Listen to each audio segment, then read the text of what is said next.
Hi there, welcome to SnR Investor, where we trade support and resistance.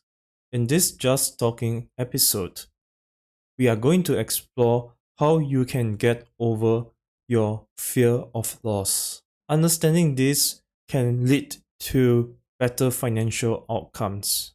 Before I begin to talk about getting over the fear of loss, I like you to picture a time of financial turmoil where markets were turbulent and fear was widespread. So, in this backdrop, most investors face fear. Some manage to overcome it, but some don't. For example, during the 2008 financial crisis, many investors experienced panic and sold their investments, locking in losses.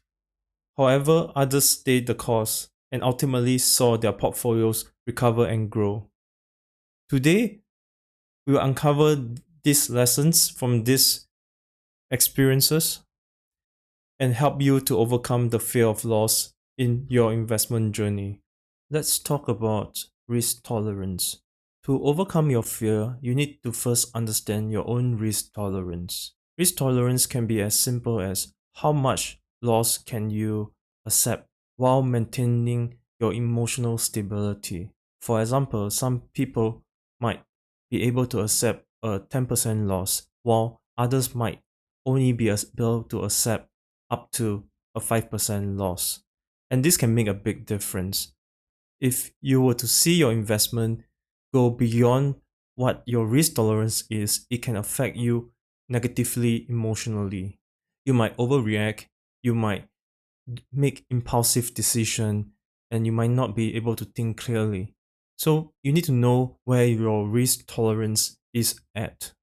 If you just started to invest, it's best to gear towards a lower risk tolerance at the beginning before you think of increasing your risk tolerance. So a good starting point will be being able to accept maybe a 5% loss of your investment value. So this itself will already constrains the type of investing that you will be doing. So as you get more experience with investing and you understand what investing is about, then you might want to increase your risk tolerance to maybe a 10% loss, and you can accept that, or maybe higher as you become more experienced. Some ways you can help yourself to deal with risk is to diversify. This means spreading your investments across various asset classes, such as stocks, bonds, and real estate. So by putting it in different asset classes, the chances of any of those classes negatively affecting your overall portfolio is minimized.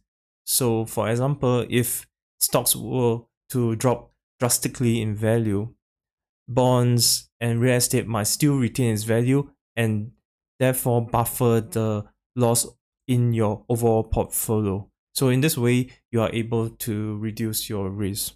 So other simple ways to get into diversification will be to buy a basket of stocks using index ETF funds, such as the ticker SPY for the S&P 500 index fund. Another way to get over the fear of loss is to always maintain a long-term perspective. The benefits of thinking long-term is that it can help you to stay calm during turbulent times. It helps you to avoid making impulsive move that is not part of your long-term plan. So having a long-term perspective also keeps you emotionally grounded, as you have an approximation of how much return you could realistically achieve over the course of years rather than what is immediately happening now. So we have always heard that the power of compounding interest and how a small amount of initial investment, when compounded, year over year can reach a huge amount of wealth after many years. So some of the more popular examples are people who have worked throughout their life and put a consistent amount of their earnings every month into an investment and allowing time and compounding interest to work its magic, and they end up with a very comfortable retirement nest egg. So in conclusion, there's many ways we can help ourselves to cope with fear and to get over the fear of loss. One is to understand our own risk tolerance and always to diversify our investment, not to just invest in a single investment, but to spread across a wide range of investment classes. Also, to always maintain a long-term perspective when we invest. We have reached the end of this Just Talking episode. I hope you have enjoyed what you have heard. Please give this video a like and subscribe to receive future updates. Thank you and goodbye.